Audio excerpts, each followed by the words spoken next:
Hello everyone, this is Gulnashi Iqbal and welcome to my YouTube channel Cool Study Point. हमारा आज का topic है sonnet. Prose, poetry, drama and fiction जो है ये फॉर्म्स ऑफ लिटरेचर में आते हैं। जैसा कि मैं आप लोगों को पिछली वीडियो में अपनी बता चुकी हूँ। प्रोज, पोइट्री एंड ड्रामा इन सभी की वीडियो सेपरेटली मैं आप लोगों के लिए अपलोड कर चुकी हूँ। Prose and its type, poetry and its type, drama and its types, ठीक है। इस तरह की वीडियोस मैं आप लोगों के लिए अपलोड कर चुकी हूँ। अगर आपने वीडियो को नहीं देखा है तो डिस्क्रिप्शन में मैं आप लोगों के लिए लिंक शेयर कर रही हूँ, आप लोग देख सकते हैं। अब जो टाइप्स ऑफ पोइट्री है फॉर्म्स ऑफ लिटरेचर का, उसमें सोनेट भी आती है। उसका डिस्कस भी मैं आप लोगों के लिए कर चुकी हूँ।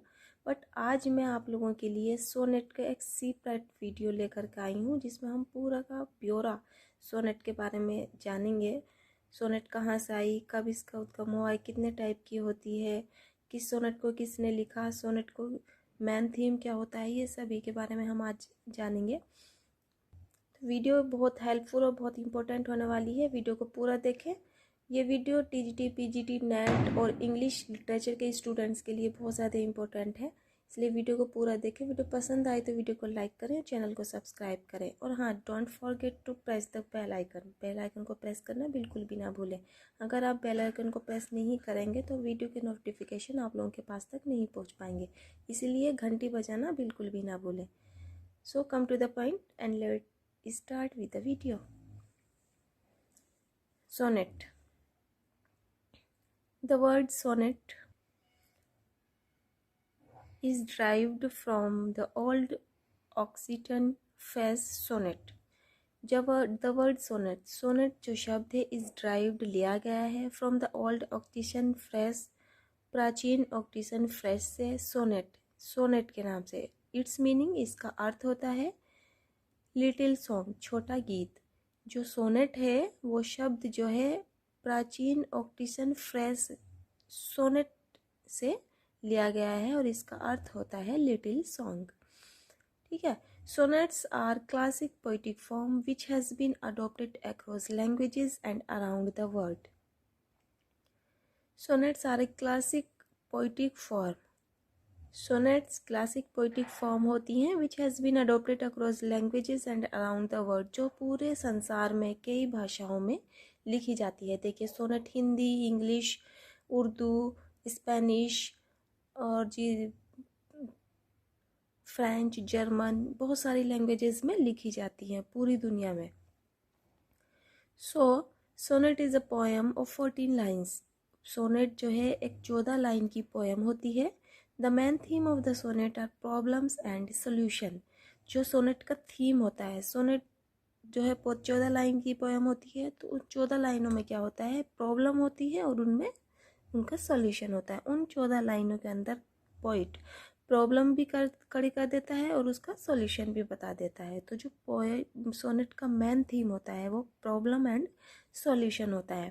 The first starting 8 lines are called octave. इसमें 14 लाइन होती हैं। जो शुरू की 8 लाइन होती हैं उसको ऑक्टेव के नाम से बुलाया जाता है। मतलब जो शुरू की 8 लाइन होती हैं उनको ऑक्टेव कहते हैं। And the last 6 lines are called sestet. और आखिर की 6 लाइनें जो हैं सेस्टेट कहलाती हैं। देखिए, एक बार और समझ ले। सोनेट में 14 लाइन होती हैं, शुरू की 8 लाइन ऑक्टेव कहलाती हैं और लास्ट की 6 लाइनें जो हैं वो सेस्टेट कहलाती हैं। इन स्टार्टिंग 8 लाइन्स, शुरू की 8 लाइनों में we know the about the problem and last 6 lines tells us about solution. हम शुरू की 8 लाइनों में वी नो, हम जानते हैं, अबाउट द प्रॉब्लम, समस्या के बारे में। जैसा कि मैंने आपको बताया है कि सोनेट में जो है प्रॉब्लम और सॉल्यूशन होता है। तो शुरू की 8 लाइनों में प्रॉब्लम क्रिएट होती है और लास्ट की 6 लाइन में जो है हमें सॉल्यूशन के बारे में बताया जाता है।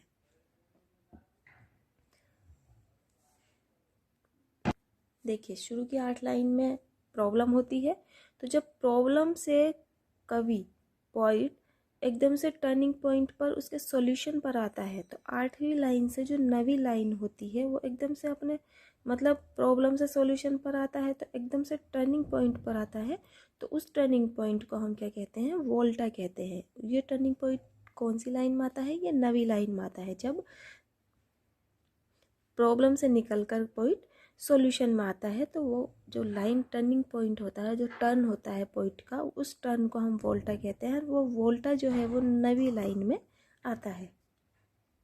देखिए, there are many types of sonnet but I will tell you first the 2 most common types of sonnet written today.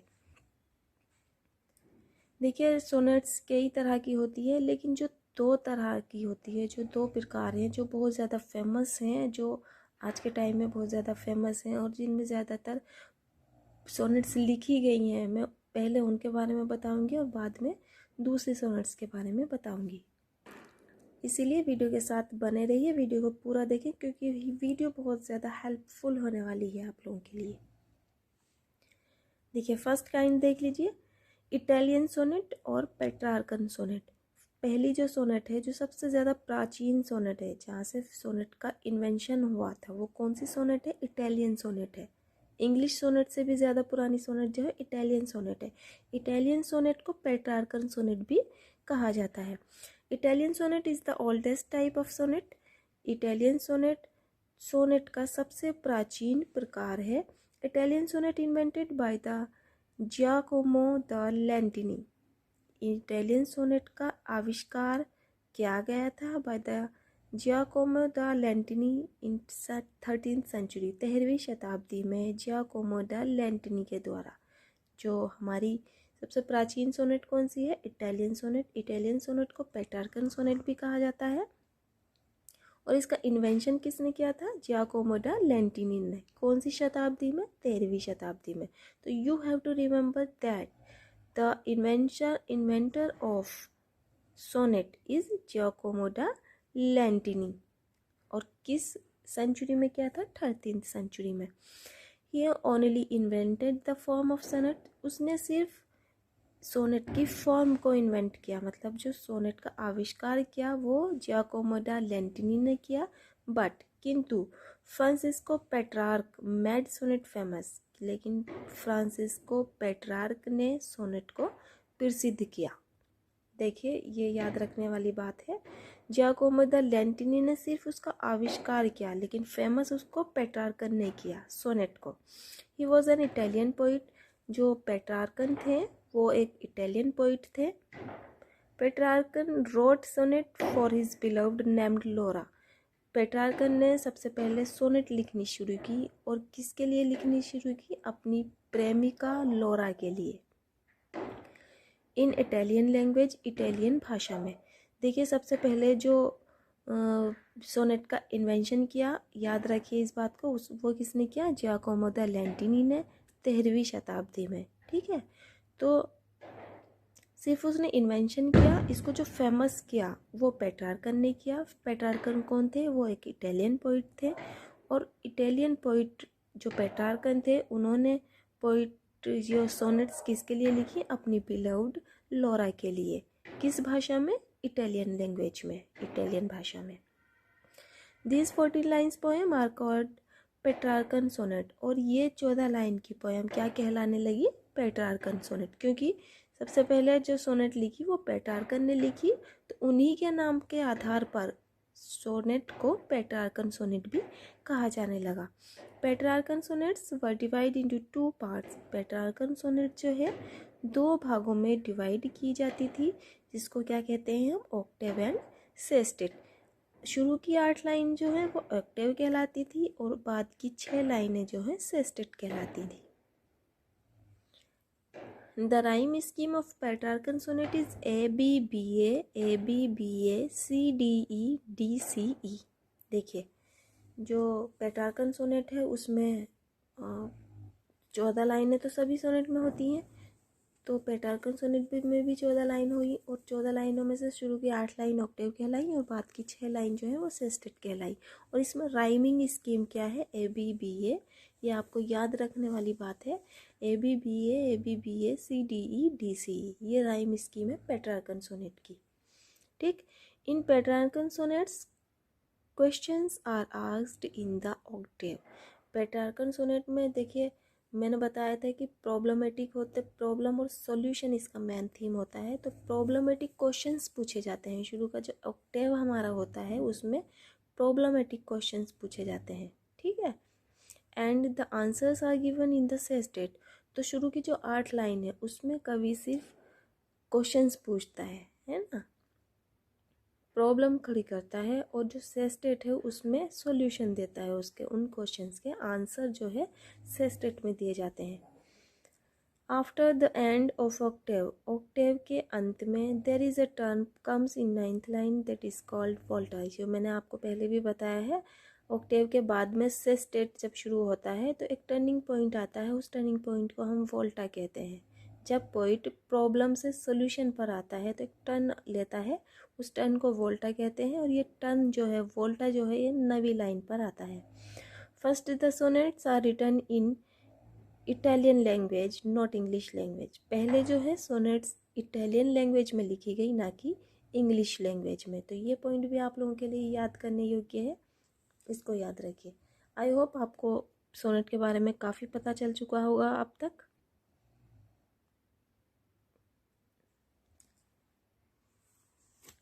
Next है शेक्सपियरियन सोनेट या इंग्लिश सोनेट। देखिए शेक्सपियरियन सोनेट को इंग्लिश सोनेट भी कहा जाता है, जैसे कि पेट्रार्कन सोनेट को इटालियन सोनेट कहा जाता है, जैसे ऐसे ही शेक्सपियरियन सोनेट को इंग्लिश सोनेट भी कहा जाता है। देखिए Thomas Wyatt translated Italian sonnet into English sonnet. अब जो है एक अगले पोइट का नाम आता है जो सोनेट के लिए बहुत ज़्यादा इम्पोर्टेंट है, बहुत ज़्यादा फेमस है। तो थॉमस यार्ट, ये जो है इन्होंने क्या किया, इन्होंने जो है पेट्रार्कन सोनेट जो थी वो इटालियन लैंग्वेज में लिखी हुई थी, ठीक।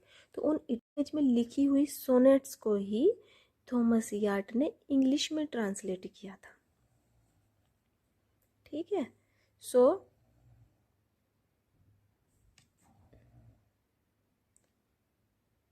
Thomas Wyatt came to take sonnets in English language, इसलिए थॉमस यार्ट को जाना जाता है कि वो सोनेट को इंग्लिश लैंग्वेज में लाए।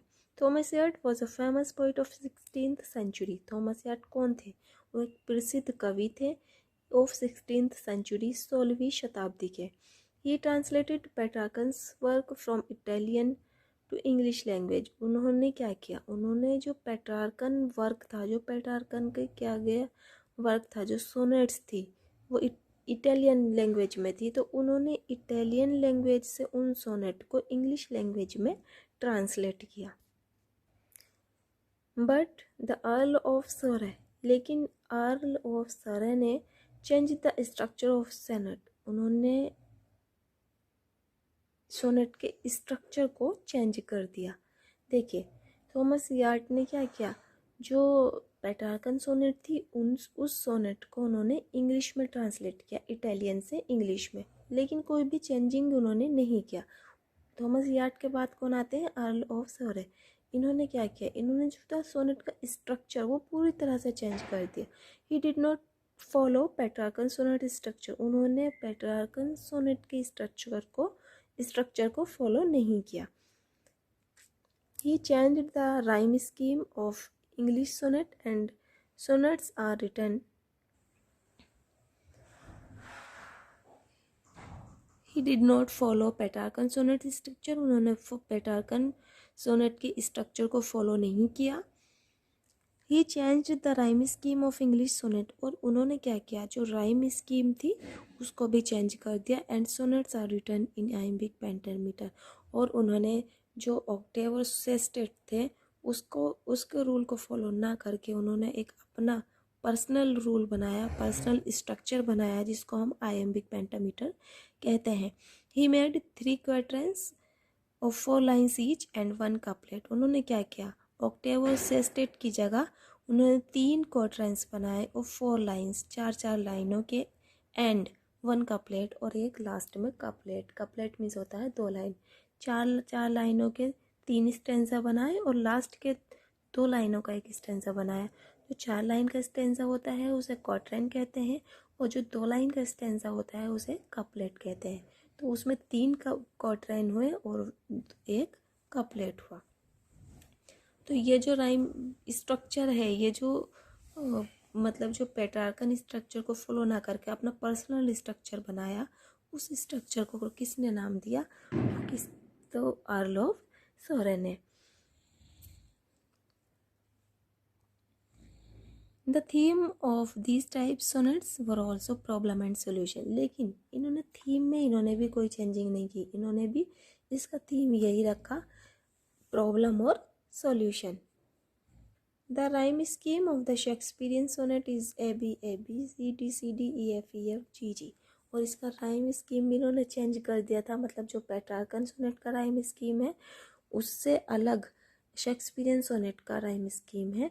तो पेट्रार्कन सोनेट का राइम स्कीम मैं आपको बता चुकी हूँ। अब शेक्सपियरियन सोनेट का राइम स्कीम है A B C D E F G G. ठीक है, अब आगे चलते हैं। Shakespeare told solution of his problem in last 2 lines. The rhyme scheme of, लेकिन देखिए इन्होंने इसका राइम स्कीम चेंज किया और स्ट्रक्चर चेंज किया। ठीक है, इन ये जो थे प्रॉब्लम अपनी बता देते थे, आर्लोव सोरेन ने प्रॉब्लम अपनी जो 6 लाइन या 8 लाइन में तक उनका प्रॉब्लम चलती थी, फिर सोल्यूशन चलता था। ठीक, लेकिन शेक्सपियर ने क्या किया, इसका जो स्ट्रक्चर था, फिर शेक्सपियर ने इस स्ट्रक्चर और राइम स्कीम में कोई चेंजिंग नहीं की, लेकिन इनका जो है शुरू की जो 6 मतलब जो 3 क्वार्टराइन्स थे, यानी कि 12 लाइनों तक ये ऐसे ही चलते रहते थे। ये अचानक से अपना 2 लाइनों में कपलेट में अपना सॉल्यूशन दिया करते थे। Shakespeare told solution of his problem in last 2 lines. जैसा कि मैंने आपको बताया है कि शेक्सपियर जो है शुरू की जो 12 लाइन्स है उनमें ऐसे ही चलते रहते थे, अचानक से अपना सॉल्यूशन देते थे लास्ट की 2 लाइन्स में, और लास्ट की 2 लाइन्स को हम क्या कहेंगे? कपलेट। दस इस प्रकार Shakespeare became famous for his sonnets. इसलिए शेक्सपियर अपनी सोनेट्स के लिए प्रसिद्ध हो गए, बहुत ज़्यादा फेमस, बहुत ज़्यादा फेम मिली उनको उनकी सोनेट्स के लिए। He wrote 154 sonnets. जैसे कि आप लोगों को पता है, मैंने बायोग्राफी ऑफ शेक्सपियर आप लोगों के लिए एक वीडियो अपलोड की है, अगर आपने नहीं देखी है तो मैं डिस्क्रिप्शन में लिंक शेयर करूँगी, देख लेना। उसमें मैंने शेक्सपियर का पूरा ब्यौरा दिया है, शेक्सपियर ने कितनी सोनेट्स लिखी हैं, कितने प्लेज लिखे हैं, वो सारा मैंने बताया है। तो शेक्सपियर ने 154 सोनेट्स लिखी हैं। तो अब हमारा जो सोनेट के 2 काइंड थे जो मोस्ट इम्पोर्टेंट थे, वो मैंने आप लोगों को बता दिए हैं। जो पेट्रार्कन सोनेट और शेक्सपियरियन सोनेट है, उनके राइम स्कीम, उनके स्ट्रक्चर, सब कुछ आपको बता दिया है। अब आते हैं हम मॉडर्न सोनेट्स में, अदर टाइप्स ऑफ सोनेट। मतलब इन दोनों के अलावा भी और तरह की सोनेट्स हुआ करती थी। इन 20th सेंचुरी, 20वीं शताब्दी में Robert Lowell, W.H. Auden, Elizabeth Bishop, Billy Collins, इन्होंने क्या किया? They all wrote sonnets in modern period. इन्होंने भी मॉडर्न पीरियड में सोनेट्स लिखी, बट किंतु they all change the structure of sonnet properly. लेकिन इन्होंने सभी ने सोनेट के पूरे स्ट्रक्चर को पूरी तरह से बदल दिया। They didn't use any rhyme scheme. उन्होंने कोई सा भी राइम स्कीम का यूज़ नहीं किया। The sonnet without rhyme scheme is called modern sonnet. और जब सोनेट बिना इस राइम स्कीम के हो तो उस सोनेट को हम मॉडर्न सोनेट के नाम से जानते हैं। अब सोनेट के काइंड्स भी देख लीजिए। उन दोनों काइंड के अलावा ऑक्सीटन सोनेट, देखिए it developed with Italian sonnet. ये भी जो ऑक्सीटन सोनेट है, ये भी इटालियन सोनेट के साथ, इसका जो विकास हुआ वो इटालियन सोनेट के साथ ही हुआ। This form is written near in 13th और 14th सेंचुरी। ये भी लगभग 13वीं या 14वीं शताब्दी के आसपास लिखी गई। It is properly differ from Italian sonnet. ये इटालियन सोनेट के साथ इसका विकास ज़रूर हुआ, लेकिन ये इटालियन सोनेट से प्रॉपरली डिफरेंट थी, पूरी तरह से डिफरेंट थी, अलग थी। इट्स राइम स्कीम इज, इसका राइम स्कीम क्या है? A B B A C D. याद रखिए, ऑक्टेशन सोनेट का राइम स्कीम क्या है? A B B A C D. Next है हमारा Spenserian sonnet. Spencer was great poet of 16th century. Spenser जो थे, हर्बर्ट स्पेंसर, ये जो थे 16वीं शताब्दी के एक प्रसिद्ध कवि थे। He made his personal rhyme scheme. इन्होंने भी अपनी एक खुद की राइम स्कीम बनाई, दैट इज जो थी या जो है ABAB BCBC CD EE। देखिए, पेट्रार्कन सोनेट की राइम स्कीम अलग है, शेक्सपियरियन सोनेट की राइम स्कीम अलग है, ऑक्टेशियन सोनेट की राइम स्कीम अलग है और स्पेंसरियन सोनेट की राइम स्कीम अलग है। इन सभी को आप लोगों को बहुत ध्यानपूर्वक समझना है और याद करना है, ठीक है। मॉडर्न जो सोनेट्स थी, जो रॉबर्ट लॉरेल और WH ऑर्डन, एलिजाबेथ बिशॉप, बिली कॉलन, इन्होंने जो लिखी, इन्होंने किसी भी राइम स्कीम का यूज़ नहीं किया था, ठीक है। लेकिन जो ये है ऑक्टेशियन सोनेट, ये भी जो है इटालियन सोनेट के साथ इसका डेवलपमेंट हुआ था, लेकिन यह इटालियन सोनेट से प्रॉपरली डिफरेंट थी। इसका राइम स्कीम अलग है और पेट्रार्कन सोनेट का राइम स्कीम अलग है। अब स्पेंसरियन सोनेट हो गया। अब हम चलते हैं कर्टेल सोनेट। कर्टेल सोनेट क्या है? Curtal sonnet form developed GM Hopkins. देखिए, कर्टेल सोनेट का जो फॉर्म है, इसका जो डेवलपमेंट किया वो GM हॉपकिंस ने किया। He made sonnet small in size. इन्होंने क्या किया? इन्होंने सोनेट का स्ट्रक्चर पूरी तरह से बदल दिया। He made sonnet small in size. इन्होंने जो सोनेट है 14 लाइन की सोनेट है उसमें से भी कम कर दी, यानी कि इन्होंने he made sonnet only 10.5 lines. उन्होंने सोनेट को सिर्फ 10.5 लाइन की बना दिया। किसने बना दिया? GM हॉपकिंस ने। और ये कौन सी सोनेट कहलाती है 10.5 लाइन की? Curtal sonnet. तो आप लोगों को याद रखनी है ये बात। देखिए, अब एक बार आप समझ लीजिए पर्पस क्या था सोनेट लिखने का। देखिए, मैं इटालियन सोनेट या पेट्रार्कन सोनेट के बारे में बता चुकी हूँ, शेक्सपियरियन सोनेट या इंग्लिश सोनेट इसके बारे में बता चुकी हूँ, और मॉडर्न सोनेट जिन्होंने राइम वर्ड स्कीम का यूज़ नहीं किया है उन राइटर्स के नाम, पोइट्स के नाम भी मैं आपको बता चुकी हूँ। उसके अलावा जो अदर टाइप्स ऑफ सोनेट हैं वो जैसे ऑक्टेशियन सोनेट, स्पेंसरियन सोनेट और कर्टेल सोनेट है, इनके बारे में भी मैं आपको बता चुकी हूँ, राइम स्कीम भी बता चुकी हूँ। तो अब हम आते हैं उस पॉइंट पर कि सोनेट के लिखने का पर्पस क्या था, सोनेट क्यों लिखी जाती है। Think the main purpose of sonnet writing, either it was Italian और इंग्लिश, वॉज लव। देखिए, सोनेट लिखने का जो मकसद होता था, या चाहे वो इटालियन सोनेट हो या इंग्लिश सोनेट हो, उनका जो थीम था, जो मेन मकसद था, वो लव था। वो लव के ऊपर अपनी सोनेट लिखते थे। पेट्रार्कन सोनेट भी लव पर बेस्ड ऑन होती थी और शेक्सपियरियन सोनेट भी लव पर ही बेस्ड ऑन होती थी। बट किंतु व्हेन जॉन डन केम, जब जॉन डन आए इन 17th सेंचुरी, 17वीं शताब्दी में, ही रोट सोनेट रिलीजियस। उन्होंने सोनेट को रिलीजियस बना दिया, धार्मिक बना दिया। किसने बना दिया धार्मिक? जॉन डन ने, जो 17वीं शताब्दी के एक फेमस कवि थे। John Milton wrote satirical sonnet. उनके बाद आए जॉन मिल्टन ने सोनेट को बदल दिया। उन्होंने सैटायरिकल सोनेट लिखी, यानी कि लव पर जो सोनेट लिखी जाती थी उन्होंने इसको बदल कर डेथ और एंड लाइफ और लाइफ के ऊपर सोनेट को अपने लिखना शुरू कर दिया, और इसका थीम जो था वो सैटिरिकल होता था। John Milton did not write love sonnet. John Milton ने लव पर बेस्ड ऑन कोई भी सोनेट नहीं लिखी। John Milton followed Petrarchan rhyme scheme, लेकिन जॉन मिल्टन ने पेट्रार्कन सोनेट की राइम स्कीम को फॉलो किया। John Milton and William Wordsworth used Petrarchan rhyme scheme. John Milton के बाद आए विलियम वर्ड्सवर्थ जो थे वो जॉन मिल्टन से बहुत ज़्यादा इम्प्रेस रहते थे। तो जॉन मिल्टन को देखकर विलियम वर्ड्सवर्थ ने सोनेट लिखी, और दोनों ने ही पेट्रार्कन राइम स्कीम को फॉलो किया। दोनों ने किसने? विलियम वर्ड्सवर्थ ने और जॉन मिल्टन ने। बट किंतु PB Shelley use his personal rhyme scheme. इनके बाद पीबी शेली आए। पीबी शेली ने भी बहुत अच्छी सोनेट्स लिखी। तो पीबी शेली आए, लेकिन पीबी शेली ने अपना अलग पर्सनल राइम स्कीम बनाया।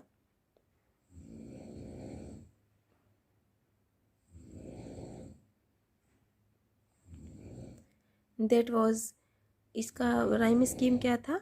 ए B A B, A C D C, E D E F E E. तो ये थी हमारी आज की वीडियो जो सोनेट पर बेस्ड ऑन थी। मैंने अपनी पूरी कोशिश की है कि मैं सोनेट के बारे में आप लोगों को पूरा ब्यौरा दूँ, और मैंने जहाँ तक मेरी कोशिश है वो पूरी की है। सोनेट के बारे में मैंने आप लोगों को सारा कुछ बताया है। आई होप आप लोगों को मेरी वीडियो बहुत पसंद आई होगी। अगर वीडियो पसंद आई हो तो वीडियो को लाइक करें और शेयर करें, और चैनल को सब्सक्राइब करना बिल्कुल भी ना भूलें। चलिए तो फिर चलते हैं। नमस्कार, सत श्री अकाल, अस्सलाम वालेकुम, बाय बाय, टेक केयर।